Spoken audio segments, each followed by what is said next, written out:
Washington Journal continues. Lisa Monaco joins us now from New York. She's the former White House Homeland Security and Counterterrorism Advisor during the Obama administration.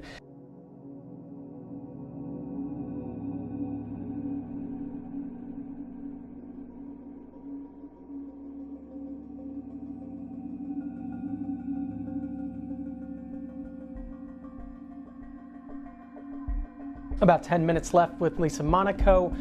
You can check out her story in the November-December issue of Foreign Affairs entitled Preventing the Next Attack, a Strategy for the War on Terrorism. We'll get to as many of your calls as we can in our next 10 minutes. Grant is here in D.C., line for independence. Go ahead.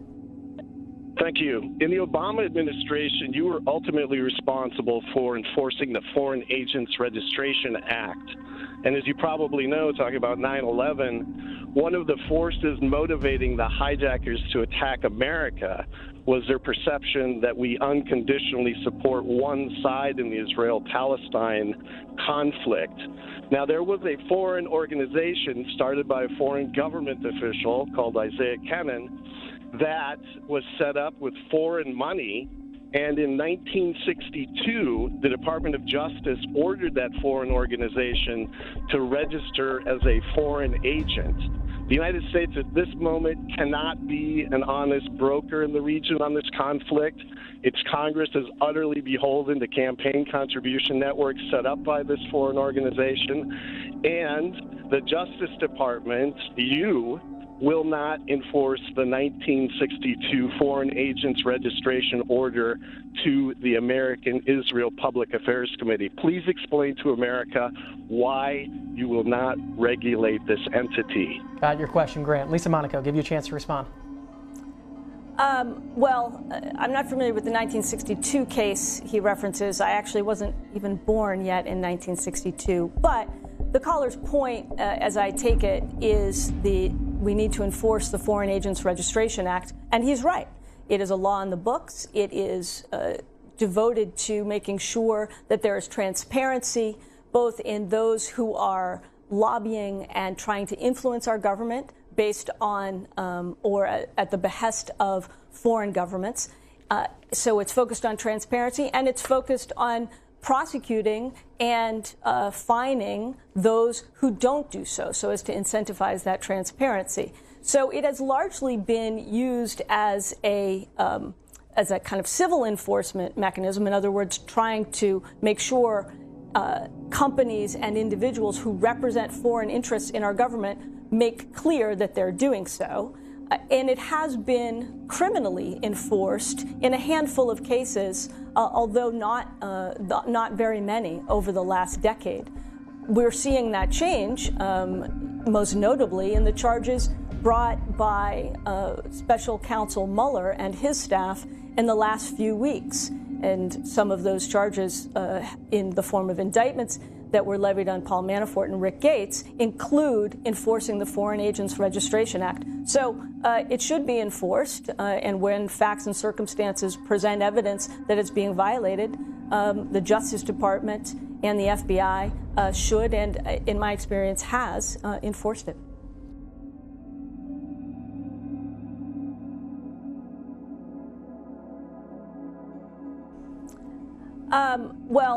I'm not familiar with the 1962 case he references. I actually wasn't even born yet in 1962.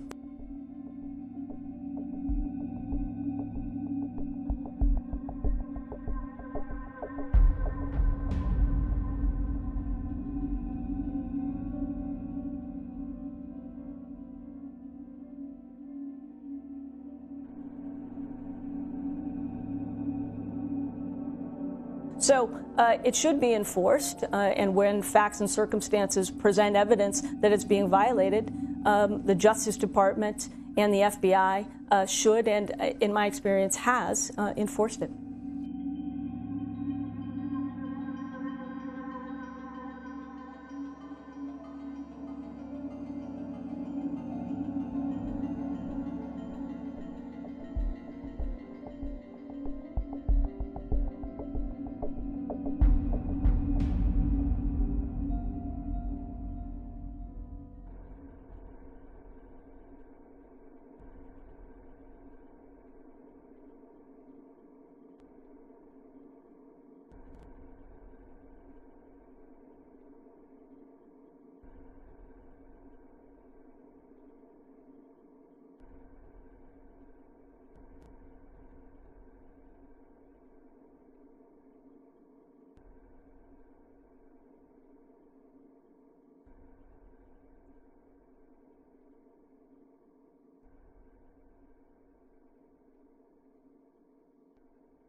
So it should be enforced, and when facts and circumstances present evidence that it's being violated, the Justice Department and the FBI should, and in my experience has, enforced it.